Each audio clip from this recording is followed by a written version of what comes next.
Why I don't give advice online. People sometimes ask me why I don't give advice online, and they usually mean it kindly. They're not accusing me of withholding something. They're asking because advice is what the internet is built on. Hi, so today I'm going to be talking about why I don't give advice online. Advice is everywhere. 5 steps, 3 rules, do this, not that. If you feel this way, it means this. If you want that, follow this. So when someone says, why don't you just tell people what to do? What they're really asking is, why don't you participate in the main currency of this space on the internet? And the short answer is because advice often replaces something that hasn't ever had the chance to develop. That something is a person's internal authority, not confidence, not discipline, not motivation, authority. The sense that you are allowed to be the one who notices your life, interprets it, and decides what it means. Most people aren't lacking information, they're lacking permission. And advice, especially when delivered confidently, can quietly take that permission away. Not because advice is evil or because guidance is wrong, but because of when and how advice is usually given. I'll try and put this simply in a way that even kids can understand instinctively. If you're learning how to balance on a bike and someone keeps grabbing the handlebars for you, you're never actually learning balance. You're learning compliance. You learn how to stay upright as long as someone else is steering. Advice can work the same way. When someone else is still learning how to feel their own signals, physical, emotional, mental, advice can interrupt that process. It jumps in too early. It says, here's what that means, before the person can notice what they're experiencing. And once that habit forms, outsourcing interpretation, it's very hard to undo. This is where people sometimes misunderstand me. They think I'm anti-help, anti-wisdom, anti-teaching. I'm not. I'm anti-replacement. I don't want to replace someone else's thinking with mine. I don't want to replace their noticing with my conclusions. And I don't want to replace their timing with my certainty. Because the goal isn't for people to be right. It's for people to be self-connected. A person who arrives at a slightly imperfect conclusion on their own is often far more stable for themselves than someone who arrives at a perfect answer but by borrowing it. You know how to adjust for you, others know how to follow someone else's conclusions. Advice is usually optimized for outcomes. Reflection is optimized for orientation, and orientation comes first. You don't need to know what to do if you don't know where you are. That's the mistake most advice makes. It assumes location. It assumes this is anxiety, this is trauma, this is avoidance, this is lack of discipline, this is fear, and then it prescribes. But people aren't maps, they're environments. And environments have weather that comes and goes. Let me explain this in a more plain way. 2 people can feel the same sensation, tight chest, racing thoughts, restlessness, and for one person, it's defined as anxiety, and for another person, it's excitement. And for another, it's grief finally surfacing, and for another, it's exhaustion asking to be noticed. Advice flattens this. Reflection preserves it. That's why I share experiences instead of instructions.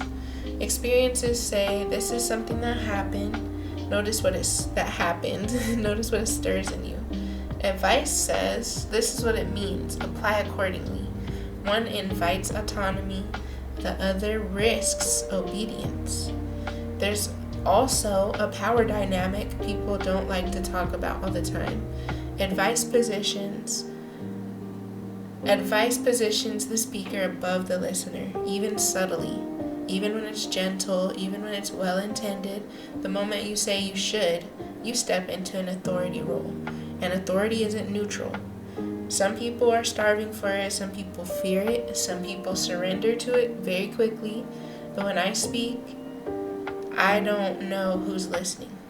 I don't know their history, their nervous system, their age, their safety, their context.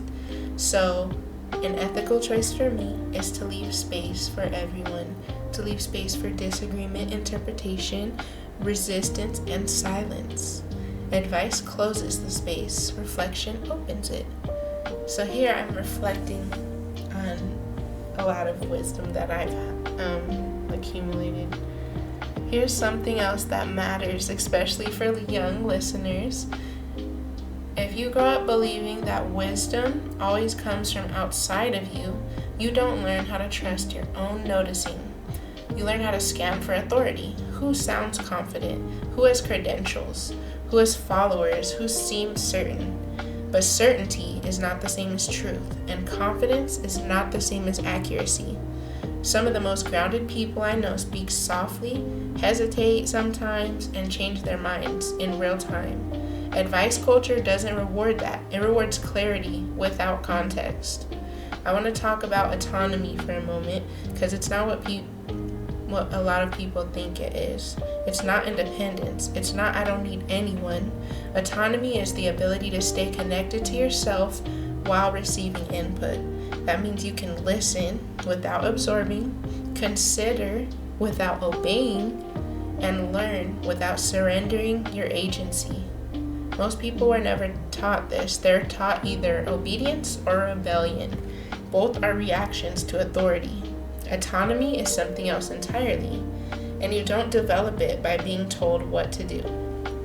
You develop it by being given room to notice, test, adjust, and reflect. It's slow, it's unmarketable, it's hard to package, which is why you don't see much of it online. But it's also why I'm careful with micro practices. Not because they're bad, but because even practices can become prescriptions.